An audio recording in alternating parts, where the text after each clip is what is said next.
What's going on, Packers fans? Aaron Nagler here, joined by Andy Herman of the Pack-A-Day podcast, ready to talk some Victory Monday yet again. It's getting into it. I like this. This is a habit. This is called it's something we do each and every week after a big win. This time, the Packers taking down the Chicago Bears. How are we feeling today, Andy? We're stacking success, Aaron, is what we're doing. It's not just a habit. We're stacking success.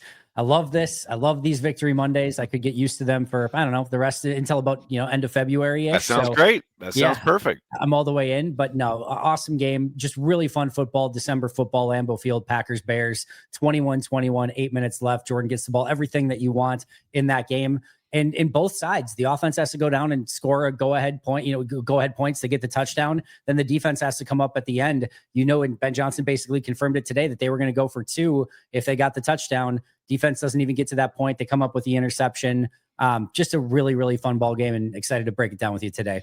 Well, let's start on the offensive side of the ball. It was kind of touch and go there early on for the Packers, and it featured something that, at this point, I'm almost surprised when Jordan Love throws an interception because he does it so rarely. This one in particular, though, really curious because it's just not the type of thing we've seen him do much of over the course of the last 2 months or so. But man, it does feel like every once in a while there's just a moment where he can short circuit, and he certainly seemed to here. And this is crazy because other than that one throw, he's phenomenal in this game. Yeah. Absolutely phenomenal. And I don't know what he sees there. I mean, looking back, I've tried to kind of rationalize it 100 different ways, but it just feels like a complete brain fart from a guy who otherwise was spectacular on the day. Every once in a while, when you're playing quarterback at an extremely high level and you're completing passes all over the field and you've got an unbelievable arm and you can fade away and basically kind of do what you want on a football field, even the best of the best will get a little bit of arrogance from time to time and feel like, you know what? I can do this. It's the tin cup thing of like, I can make this shot. I can make it. And if you probably gave him that ball like 10 more times, he's like, I want to see that exact play. He'd probably go and be like, I can fit that ball in there. I can fit the ball in there. He owned it after the game and said it's a bad decision. Said it's a worse throw. It came out of his hand a little bit weird. It's tough one to justify one way or the other. But when you are playing that well, you start getting the idea of like, yeah, I can fit that in there. I can make that throw. This is the one that he couldn't. When it's one every 3 games at this point, right, or 4 games at this point, every and he's 200 throws or so. Exactly, right. And he's throwing a bunch of touchdowns and amazing throws. All right, it's not a huge deal. It's the beginning of the game. What I will say is, I know we'll talk about the defense later. It probably doesn't get a ton of oxygen today, but Green Bay never was trailing in that game. And in large part because after that turnover by Jordan, the defense holds firm and doesn't allow any points despite the amazing field position that gave. Obviously a bad decision by Jordan, but huge kudos to the defense for holding them without a point and basically just getting to start the game over at that point. Yeah, that was interesting because it did feel like going into the second quarter, it's kind of weird to think a 28-21 game had no points in the first quarter. Yep. But you go into the second quarter, the Packers get the first touchdown to Watson, and then that second touchdown to Bo Melton right prior to half really felt like the momentum was building. And then I thought, and I'd love to get your kind of take on this, really felt like they got caught trying to go for the kill shot there coming out of the half. You get that first play. It's clearly something. They're trying to get something going down the right sideline or to Jordan's right. It's not there. Now it's 2nd and 10. They run the ball. They don't get anything. Now it's 3rd and 10. They're off the field. And it felt like from that moment, from that 3 and out on, the Bears were in the game. Yeah. It was curious to me that, they had done such a good job over the course of the second quarter of finding kind of their groove. And it took them, felt like just a little bit more in the second half to rediscover the groove they had been working with. So much of it was, to my eyes, all of a sudden they went back to lots of 3 wide receiver sets, and lots of trying to get lots of different kind of wide receiver types on the field, where in the first half, man, they're throwing to Luke Musgrave. They're throwing to Josh Wiley. They're throwing to the tight ends. It was just a curious switch for me. And it felt almost, like I said, like they were caught going for the kill shot. I think they were. I think they did get caught. They didn't execute quite as well. And it's just one of these double-edged swords. If they would have come out and run the ball 3 straight times and get stuffed 3, you took the foot off the gas. Why don't you go for the kill? And so they go for the kill, and now they go 3 and out, and it doesn't work that way. it's one of those, like I said, double-edged swords. You're damned if you do, damned if you don't. It didn't work. I don't hate being aggressive. I wanted them to obviously go out, get points right away as well, and make it so that game is a 3-score game, and Chicago has to completely abandon the run game and get Caleb Moore in a drop back passing situation. And if they would have been able to do that, it's a completely different, like Green Bay, I think, just wins running away at that point. But instead, it sort of backfires on them. They go 3-and-out. Chicago gets the touchdown, and then right after that, I think Green Bay scores right back, but it's in like 4 plays, right? Yep. And then, 2. It might have been 2 plays actually. I can't remember. Yeah, something like that. And then eventually Green Bay gets the ball back again, and it's 3-and-out, and they have, I think, 10 plays in 3 drives. Meanwhile, that third drive by Chicago was a 17-play drive in and of itself, and that had 7 more plays than Green Bay had in the 3 previous drives combined. So it wasn't great complementary football there in the second half, where the defense couldn't get stops, the offense couldn't stay on the field, and you ended up with a bit of a comeback from Chicago. But thankfully, when they had to have it on both sides at the end of the game, they were able to come up with the plays that they needed. I will say, to that point, when they had to have it, both in the run and the pass game, the protection and the run blocking really seemed to come to life. And you can't really say enough about the work of the offensive line that has seemingly found the group, right? And what was interesting to me is, clearly they wanted to attack between the tackles. Josh Jacobs getting going a little bit, not quite the kind of the level we're used to from last year, but still, I thought he found a way of working. They found, enough yardage there to keep Chicago honest, etc. I was surprised that there wasn't more canard. Like, this was a game where I thought they'd come in and really try to lean into that extra lineman, and they still utilized it, but they didn't go to that quite as much as I thought they would. And it was still effective, but I'm curious to see if maybe they do a little bit more of that down in Chicago in a couple weeks, because again, it was effective and it kept Chicago off balance and allowed them to get into situations where Jordan could take advantage of them on 3rd and short, 3rd and medium, and kind of go to town in the passing game. Yeah, give me the over on, what was it, 6 or 7 snaps that Kennard played in this game. I bet we do see more, both in Denver and then specifically in Chicago in that second game. They're going to have a couple different wrinkles. I am curious, though. I don't think it played a huge factor in this one, but I am curious when they do get, Jaden Reed more than 25 snaps, when they do get Matthew Golden and Dontavian Wicks more than 5 and 6 snaps, does it lean more to like, hey, we need to get more in 11 because we need to get these guys on the field more?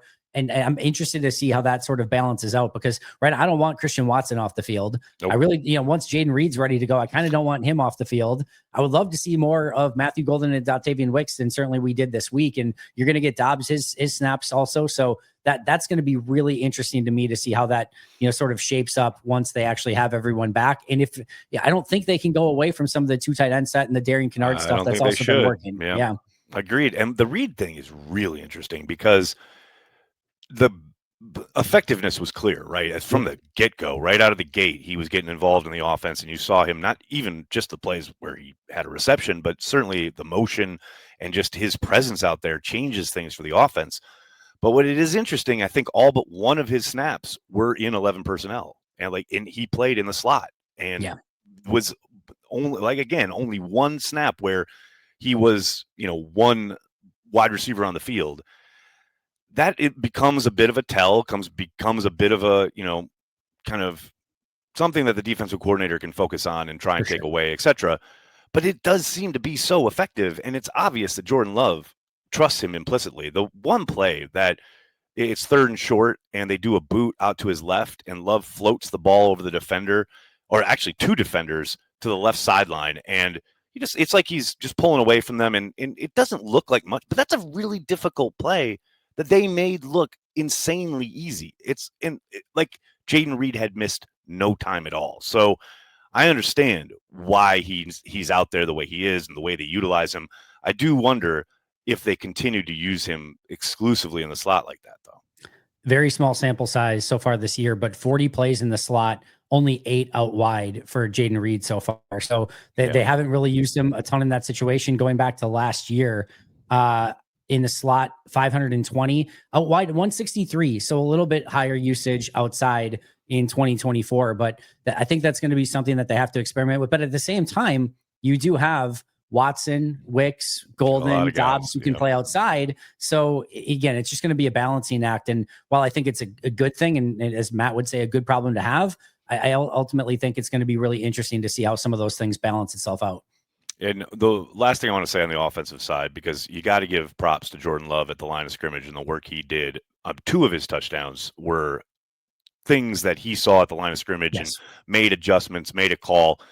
The touchdown that Josh Jacobs ultimately had, again, a call that he made at the line of scrimmage as far as getting out of what was a called pass play into the run check because he liked that look better. I mean, these are the things that I always come back to when people look and just point at numbers or box scores or whatever. It's, man, he is playing the position at such an insanely high level, which again makes the interception all the more crazy to me. But like, you just look at the work he does throughout the paradigm of playing the position of quarterback. He is doing it at an insanely high level, and those touchdowns and those adjustments are a perfect example of that. The fact that he can, sort of, especially in today's day and age where it's getting harder and harder to read defenses with the disguises that teams are putting on, that he can obviously make all those reads at the line of scrimmage, check to the play that they need to have. And he also seems very efficient in like checking to run plays as well. Sometimes quarterbacks are like, I'm going to keep this a pass play, even if maybe the run play is more advantageous. He's willing to check to the run plays. And then in those specific plays to be able to not only recognize it, get the audible into it, and then also execute on it. It's incredible. And I'm done with any of the hate on the fadeaway stuff. There are certain NBA players that just shoot better when they're fading away. He's a fadeaway quarterback. He's a fadeaway quarterback. If you're going to have this level of completion percentage, touchdowns, as few of interceptions as he has, go do it however the heck that you want to do it. This is just like a Dirk Nowitzki fadeaway jumper every single time. I'm all in. I don't care anymore. I'm not even going to talk about fundamentals with Jordan Love anymore. Nope, just make it work, man, and that's what he does. Flipping it over to the defensive side of the ball, I mean, just absolute yeoman's work in the first half. You mentioned the big stop they had, aided by a false start penalty, but still got off the field. Should have had an interception on the Evan Williams play. Still baffled by the fact that that's an incomplete pass that never touches the ground. Amazing. The laws of physics seems to cease to exist in NFL offices, but great work. I will say, I think it's pretty apparent. We talked about the 3-and-out and the couple of 3-and-outs the Packers had in the second half. To me, this was the tale of a team that got absolutely gassed because they were on the field for so much of the second half. Plays where and looks that they had kind of snuffed out and had no problem with in the run game in particular in the first half, started ripping off, 5, 6, 7-yard gains on first down, which allowed Ben Johnson as a play caller to have the open palette. And it really seemed to kind of get worse as the second half went along. And the Packers finally did put together a bit of a drive, although it was funny. They ripped off 2 first downs on first down. I was like, whoa, guys, slow down a little bit. Like, give your guys some rest. But it was fascinating to see the adjustments that Ben Johnson made and how Hafley felt like he was swimming a little bit just because, like I said, they were getting into advantageous down distances. And Johnson really kind of, opened it all up as far as all the boots, all the stuff, trying to keep the defense off balance and not allow them to kind of pin their ears back and get after Caleb Williams. Yeah, I thought Hafley won round 1 in the first half, and then Ben Johnson came back and won round 2. And then the final drive, it was Johnson going jab, jab, jab, jab, jab. And it looked like, the Packers were on the ropes. And then Nixon kind of came in with the knockout punch at the very end. But I just love the battle between the two. You knew Ben Johnson was going to be able to evolve throughout the course of the game, depending on what Jeff Hafley was presenting. And, to be real about this Packers defense, to some extent, this is the downside of the way that they play. They don't allow explosives. They allowed a couple in the passing game in this one, but for a run game that was as explosive as they've been for Chicago, one of the best, explosive run teams in the NFL, to allow a long of 9 yards on the day on the ground is really remarkable and just really speaks to second level Quay and Edgerrin Cooper, Isaiah McDuffie, Javon Bullard in the slot, and then that third level with Evan Williams and Xavier McKinney, just making sure that even the long runs turn into like 8-9 yard gains and not 50-60 yard gains.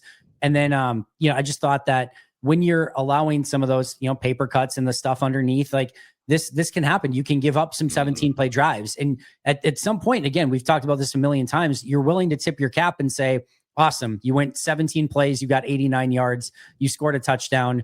you're not going to be able to do that all day. They got a few of those drives in the second half. And when you do, your defense has the ability to get gassed, and you have the ability to play a ton on defense, and your offense doesn't get much chance. And 1 3 and out for the offense looks like, oh my God, I can't believe they had it. And they had basically 2. Suddenly, right? So there is some downside to playing that way. But man, when you don't allow explosive plays, and the efficiency stats for all the teams that are playing against Green Bay are all extremely, contained and really far down on the list, you feel good about your opportunity to win. 21 points is right in that sort of, interesting area. But to me, this was still a winning performance for Jeff Hafley and the defense. Very much agreed. I was very interested in how they kind of juggled some of the secondary personnel, especially given that Javon Bullard didn't practice Thursday or Friday, right? And then is up for this game.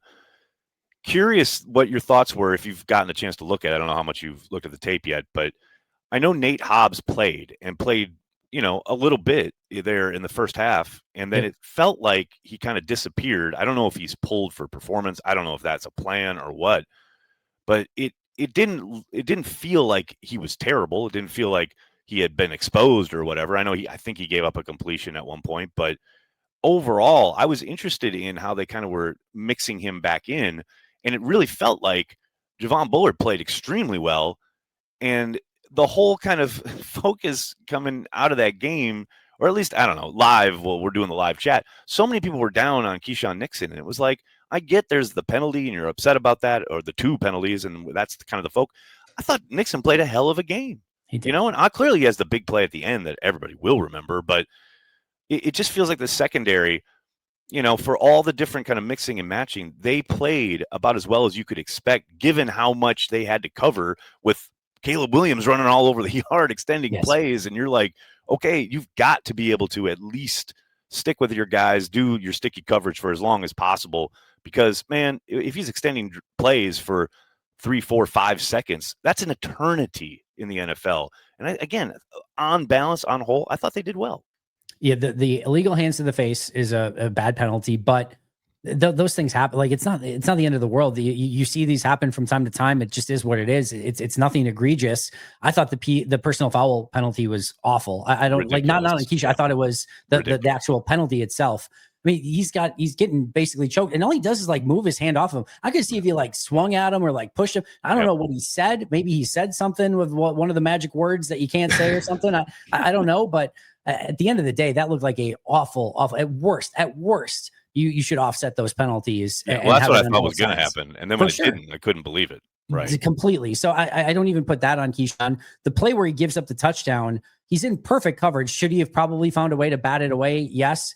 Again, at some point, do you tip your cap and say, well, those guys are pretty impressive as well? It's a beautiful ball by Caleb, a ridiculous catch by Zacchaeus. Okay. And then the rest of the game, he has 2 big pass breakups. The one where, he annihilates the guy in the backfield and makes such a beautiful read on it, and then ends up with the game-winning interception, which is not an easy play. He comes off of his guy to go and cover. And Evan Williams talked about how, he basically covered for him because Evan looked back and was just hoping that somebody was back there covering the tight end for him. And Nixon did. He read it perfectly and made the play on the ball. So again, he's playing good football. Yes, there's going to be a couple here and there, but what the big thing I want from my corners is when you give up a play, it doesn't affect you the rest of the game. And Carrington Valentine and Keyshawn Nixon in particular are 2 players that they could give up 8 catches for 700 yards in the first half, and they're coming out in the second half and they're still buckling their chin strap and balling and figuring a way to make a big play in the second half. Just go back to Hobbs really quick. The interesting thing is in the first half, I get to sit now with Brettel and Westendorf next to me. It's a real scene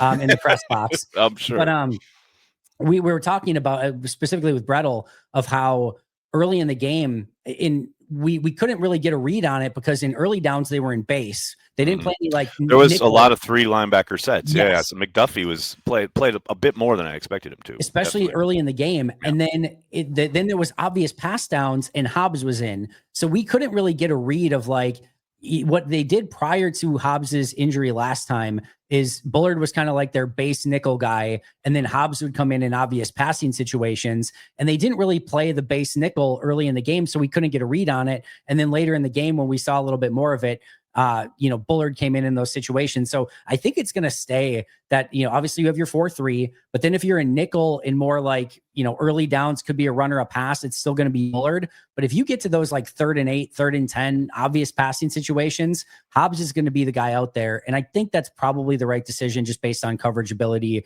with Hobbs over Bullard in those situations. Agreed. And you love Bullard's physicality. I love it. The way he triggers on some of the plays where Williams breaks outside or even though there's a completion to a back or a wide receiver, and the way he just closes ground and arrives in a physical manner, you just absolutely love to see it.